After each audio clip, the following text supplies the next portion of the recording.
আসসালামু আলাইকুম রহমতুল্লাহি ওবরকাতুহু। সম্মানিত দর্শক, বিএনপির ভারপ্রাপ্ত চেয়ারম্যান জনাব তারেক রহমান তিনি এখন বাংলাদেশে নেই। এখন রাজনীতিতে তার যারা প্রতিদ্বন্দ্বী কিংবা তার দলের যারা শুভানুধ্যায়ী তাদের প্রায় সকলেরই আবেগ, কেন তিনি আসছেন না। অন্যদিকে সেই গত প্রায় ২০ বছরের ক্ষমতাচ্যুতি, অর্থাৎ ২০০৬ সনে ক্ষমতা হারানো, তারপর ১/১১-র সেই বিভীষিকাময় সময় এবং তারপরে আওয়ামী লীগের জমানা টানা ১৫ বছর। এই সময়টিতে বিএনপি আসলে বেশ কয়েকবার সামনে গিয়েছে, পেছনে গিয়েছে, ভাঙার চেষ্টা হয়েছে, গড়ার চেষ্টা হয়েছে, গ্রুপিং হয়েছে এবং এগুলোর মধ্যে সরকারের যে গোয়েন্দা সংস্থা আছে তারা নতুন বিএনপি, তৃণমূল বিএনপি, আরও অসংখ্য নামে বেনামে এই দলটিকে ভাঙার চেষ্টা করেছে। দলের যারা দুর্নীতিবাজ শ্রেণী, বিশেষ করে আর্থিক দুর্নীতিতে যারা হাত পাকিয়েছে, তাদের একটা বিরাট অংশ কেউ কেউ হাওয়া ভবন সংশ্লিষ্ট ছিল, যাদের কোনো রাজনৈতিক যোগ্যতা, অভিজ্ঞতা বা দলের সাথে সংস্রব ছিল না, কিন্তু যে কোনো কারণে হোক জনাব তারেক রহমান সাহেবের সঙ্গে তাদের একটা নিদারুণ সখ্যতা ছিল।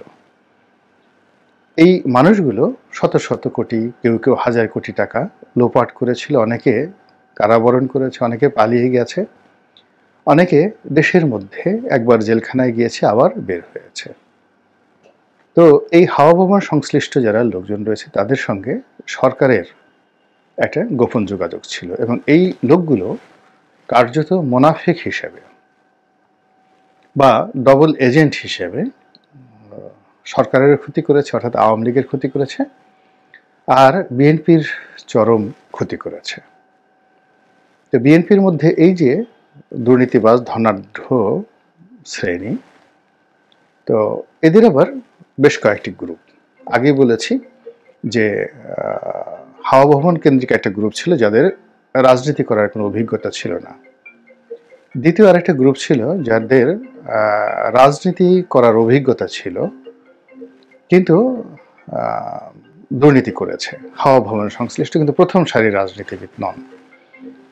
আরেকটি গ্রুপ যেটি হলো বেগম খালেদা জিয়ার খুবই ঘনিষ্ঠ এবং তাদের লড়াই এবং সংগ্রামে একটা বিরাট, যাকে বলা হয়, ভূমিকা ছিল বিভিন্ন সময়টিতে, কিন্তু লেখাপড়া ওইরকম না। কিন্তু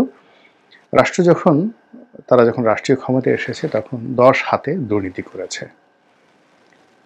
এই গ্রুপটিও মোরাললেস সরকারের একটা বি টিম হিসেবে বিএনপির 12টা বাজানোর চেষ্টা করেছে। এখন এই লোকগুলো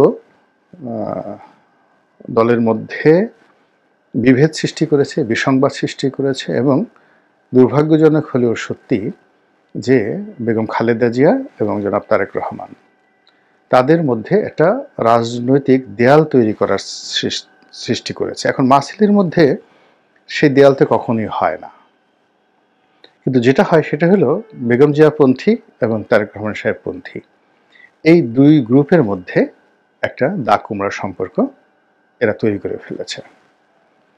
তারপর যেটা হলো সেটা হলো যে বিএনপির দুটো অফিস, অর্থাৎ চেয়ারপারসন বেগম খালেদা জিয়া যে অফিস বসতেন ও অফিস কেন্দ্রিক একটি বলয়, আর পল্টন, নয়াপল্টনের যে বিএনপি অফিস, সেই অফিস কেন্দ্রিক একটা বলয় তৈরি হয়েছিল। তো এই এতগুলো সমস্যা চলছিল এবং তার মধ্যে যেহেতু একটা জনপ্রিয় দল, প্রচণ্ড জনপ্রিয় দল, সাধারণ যারা খেটে খাওয়া বিএনপির নেতা এবং কর্মী, তারা এইসব সমস্যার ওরকম কোনো, যাকে বলা হয়, ধার ধারতেন না, অথবা এই সকল সমস্যা তাদের নিকট প্রকট হতো না। এই কারণে হতো না যে তারা আওয়ামী লীগের দ্বারা এতটা বেশি নির্যাতিত হতেন এবং সবসময় এতটা দৌড়ের উপর থাকতেন, যার ফলে কি হলো, নিজেদের দলের মধ্যে যে এত সমস্যা আছে, এই সমস্যাগুলো তারা কখনো চিন্তা করতে পারতেন না বা চিন্তা করতেন না, সে সুযোগও তাদের হতো না। এর বাইরে যেটা হলো সেটা হলো যে জনাব তারেক রহমানকে কেন্দ্র করে দলের ভিতরে, দলের বাইরে, বিশেষ করে প্রশাসনে, সিভিল অ্যাডমিনিস্ট্রেশনে, তারপর পুলিশে এবং সর্বোপরি সামরিক বাহিনীতে সেখানে একটা ধ্যান ধারণা তৈরি হয়েছে এবং এটা ইন্টেলেকচুয়ালি এমনভাবে প্রচার করা হয়েছে এবং এখনো হচ্ছে, যেটি জনাব তারেক রহমান সাহেব কতটা আন্দাজ করতে পেরেছেন আমি বলতে পারবো না, কিন্তু অনেক বিএনপিপন্থী বুদ্ধিজীবী বারবার শুধু সেই দৃশ্য সামনে নিয়ে আসছেন এই সময়টিতে, যখন বলা হচ্ছে যে তাকে ১/১১-র সময় ভীষণ রকম নির্যাতন করা হয়েছে। তাকে আমি ঠিক ওইভাবে বলতে পারবো না, তারা যেভাবে বলছে সেটা হলো তার মেরুদণ্ডের হাড় ভেঙে দেওয়া হয়েছে, তাকে পিটানো হয়েছে, ফ্যানে টানানো হয়েছে, আরও অনেক কিছু। এবং সেই ছবিগুলো, মানে সেই নির্যাতনের ভিডিও ফুটেজগুলো এবং তাকে হাসপাতালে আনা নেওয়ার যে দৃশ্যগুলো, এগুলো বারবার শো আপ করা হচ্ছে। এর ফলে কি হচ্ছে, বিএনপির কিন্তু কোনো উপকার হচ্ছে না, বরং মানে ক্ষতি হচ্ছে, একাধিক ক্ষতি। সেটা হলো হাওয়া ভবন কেন্দ্রিক ওই সময়টার যে দুর্নাম এবং বদনাম, ওটা সামনে চলে আসছে। ২ নম্বর হলো যে নেতা হিসেবে তারেক রহমান সাহেবের যে ক্ষমতা, তার যে দাপট এবং তার যে কমান্ডিং ভয়েস, এটাকে যখন ওই ছবিগুলোর সঙ্গে পাশাপাশি রাখা হয়, তখন তিনি সঙ্গত কারণেই দুর্বল হয়ে যান, অসহায় হয়ে যান এবং লোকজন সেই বিগত বিএনপি জমানা এবং একজন দুর্বল, অসহায়, অত্যাচারিত, মজলুম তারেক রহমান সাহেবকে দেখে এবং এই ধরনের মানুষকে কোনো মানুষই নেতা হিসেবে প্রথম পছন্দে নেবেন হয় না। নেতা বা রাজা, তিনি হবেন সাহসী, তার হাতে চাবুক থাকবে, তার একটা ঘোড়া থাকবে, তারপর তিনি যা বলবেন তাই হবে। কিন্তু নেতা যদি নিজে মার খান, তার সেই কান্না বিজড়িত কণ্ঠ, তার অত্যাচারিত সেই যে মুখচ্ছবি, দুর্বলতা, অক্ষমতা, এই জিনিসগুলো খুব সুকৌশলে বিএনপির যারা বুদ্ধিজীবী আছেন তারা এমনভাবে সামনে নিয়ে আসছেন, ফলে ওগুলো যত সামনে আসছে তারেক রহমান সাহেবের নেতৃত্ব যে বিকাশ, সেটা পিছিয়ে চলে যাচ্ছে। এটা গেল এক।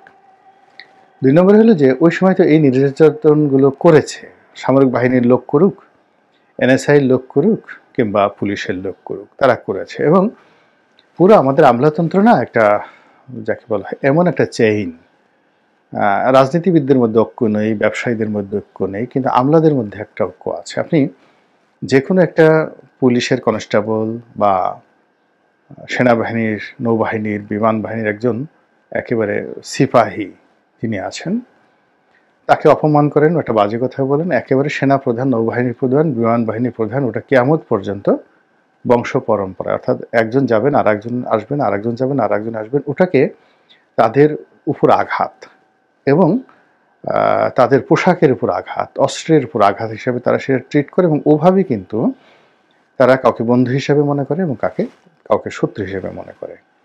তো কাজেই হাওয়া ভবন কেন্দ্রিক বিএনপির যে সকল দুর্নাম এবং বদনাম ছড়িয়ে পড়েছিল সামরিক বাহিনীর মধ্যে, সেটি হলো ওই ভবনে গিয়ে অনেকে পর্যাপ্ত সম্মান পাননি। সত্য মিথ্যা পরের ব্যাপার, কিন্তু বাস্তবতা হলো যে এই জিনিসটা ব্যাপকভাবে আলোচিত হচ্ছে সিভিল অ্যাডমিনিস্ট্রেশনে, পুলিশ অ্যাডমিনিস্ট্রেশন এবং সামরিক বাহিনীতে। ২ নম্বর হলো যে অনেক অপ্রীতিকর ঘটনা ঘটেছে যেগুলো মুখে মুখে এখন ফিরছে, সেটা ফাইন্যান্সিয়াল সেক্টরে, বিহেভিয়ারের ক্ষেত্রে, ব্যবসা বাণিজ্যের ক্ষেত্রে, আরও অনেক ক্ষেত্রে সেগুলোও কিন্তু মুখে মুখে এই মুহূর্তে ফিরছে।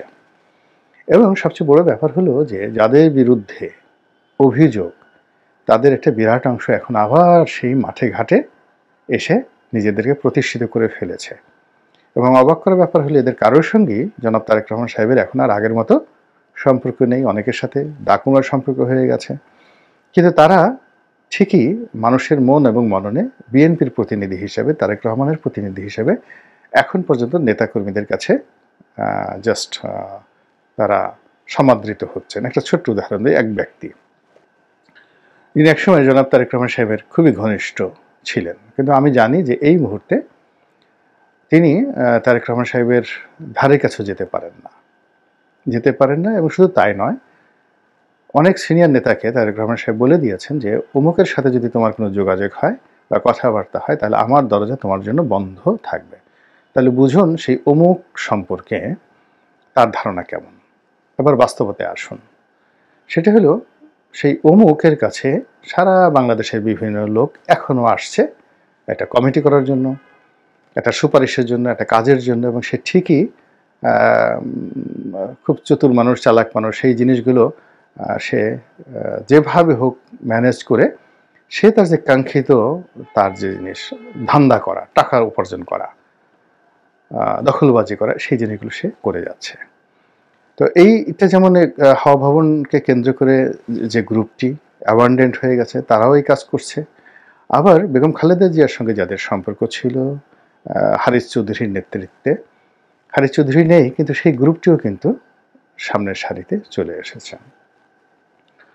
তো এই যে এই প্রবলেমগুলোর কারণে কি হলো, অনেকগুলো ডেঞ্জার জোন তৈরি হয়ে গেছে অনেক নেতাদের জন্য, জনপ্রিয় নেতাদের জন্য, বিশেষ করে তারেক রহমান সাহেবের জন্য উইদিন দ্য পার্টি।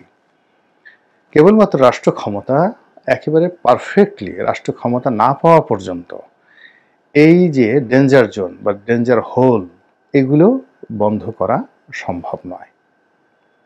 এই জন্য হয়তো আমি ধারণা করছি যে একটা নির্বাচন, এবং নির্বাচন হলে তো এখন যদি নির্বাচন হয় এই মুহূর্তে বিএনপি 300 সিট পেয়ে যাবে। এর কারণ হলো মাঠে ঘাটে পথে সব কিছুই তাদের দখলে, এবং এখানে ভোট করার মতো নয়, 2024-এর মতোই একটা অবস্থা হয়ে যাবে। কেন হবে? ধরুন একটা নির্বাচনী এলাকা, একটা সাধারণ ভোট করতে 1 কোটি, 2 কোটি, 5 কোটি, কোনো এলাকাতে 10 কোটি টাকাও লাগবে। এমনও সিট আছে 50 কোটি টাকা খরচ করেও এমপি হয় অনেকে। কিন্তু দেখা গেল যে প্রশাসন ঠিক আছে, লোকজন ভয় পাচ্ছে, এবং সব কিছু আওয়ামী লীগের জমানাতে যেভাবে আওয়ামী লীগের নেতাদের মনে করতো তার চেয়ে এখন বিএনপি নেতাদের কর্তৃত্ব সব জায়গাতেই তৃণমূলে প্রতিষ্ঠিত হয়ে গেছে। তাহলে সে কেন এই ভোটের প্রতিযোগিতার মধ্যে যাবে? বা দুর্বল প্রতিদ্বন্দ্বী আওয়ামী লীগ যদি না আসে তাহলে কোথাও জামাত থাকবে, কোথাও হেফাজত থাকবে, তাহলে এদের সাথে এরকম খেলাধুলার দরকার নেই। সকাল 9টা-10টার মধ্যে ভোট কমপ্লিট হয়ে গেল, 80% কাউন্ট হয়ে গেল, এবং বাধা দেওয়ার মতো কোনো লোক নেই। এবং তাই যদি হয়, এবং এখনকার মিডিয়া আরও ভয় বেশি পাচ্ছে, অতীতে যে কোনো সময় আসছে সেলফ সেন্টার, তো 300 আসনই আওয়ামী লীগের পরিবর্তে বিএনপি জয় হয়ে যাবে। এর আগে আওয়ামী লীগ 300 আসন নেয়নি, কিন্তু বিএনপি 300 আসন নিয়ে যাবে। আর যদি ওইভাবে সমঝোতাও করা হয় যে ঠিক আছে আমার শরীরদেরকে আমি 50 আসন ছেড়ে দেবো, কিন্তু ওটাও আওয়ামী লীগের বিএনপির যে সকল নেতা রয়েছেন তারা সেটা মান্য করবেন না। তো কাজেই বুঝতে পারেন যে সেই নির্বাচনটা কোন পর্যায়ে যাবে। আবার যদি ধরেন একটা ফ্রি ফেয়ার ইলেকশন হয় 2 বছর পরে, 3 বছর পরে, মানে প্রশাসনটা গেয়ার আপ হলো, তারা সত্যিকার অর্থে একটা তত্ত্বাবধায়ক সরকারের মতো শক্তিমত্তা নিয়ে একটা নিরপেক্ষ ইলেকশন করার চেষ্টা করলো, এবং আওয়ামী লীগ সেখানে নির্বাচনে আসলো, তাহলে এই নির্বাচনের পুরো সময়টাই সারা বাংলাদেশ বিএনপির যারা শক্তিশালী প্রার্থী, জনপ্রিয় নেতা, তাদের জন্য একটা ডেঞ্জার জোনে পরিণত হয়ে যাবে। তো সেই দিক বিবেচনায় জনাব তারেক রহমান হয়তো তিনি সময় নিচ্ছেন পরিস্থিতি বোঝার জন্য, তারপর তার আগমন কিংবা তার ওখানে বসে এখন দল পরিচালনা কোনটি তার জন্য, তার দলের জন্য লাভবান হবে, এবং তিনি ওখানে থেকে এর আগে যেভাবে দল চালাতেন তখন একটা প্রেক্ষাপট ছিল, সেই প্রেক্ষাপটে কেউ তার অবাধ্য হতো না। কিন্তু এখন এই যখন সর্বময় ক্ষমতা তার হাতে, পরিবেশ পরিস্থিতি তার হাতে, রাষ্ট্র ক্ষমতা এমন একটা যেন চলেই গিয়েছে, তো এখন তার কমান্ডগুলো কিভাবে কাজ করে এটা তো তাকে বুঝতে হবে। এই জন্য তিনি সময় নিচ্ছেন হয়তোবা। অনেক কথা বলছেন, নেতাকর্মীরা খুবই আবেগপ্রবণ, কেন নেতা আসেন না, আজ আসবেন কাল আসবেন। তো এই বিষয়গুলোতে দলের যারা শীর্ষ নেতৃবৃন্দ এখনো পর্যন্ত তেমন কিছু বলেননি। আর না বলার কারণে কি হচ্ছে, যে ধোঁয়াশা তৈরি হচ্ছে এটি দলীয় রাজনীতিতে একটা বিরূপ প্রতিক্রিয়া তৈরি করবে। আল্লাহ আমাদের সবাইকে হেদায়েত দান করুন এবং হেফাজত করুন। আসসালামু আলাইকুম ওয়া রাহমাতুল্লাহি ওয়া বারাকাতুহু।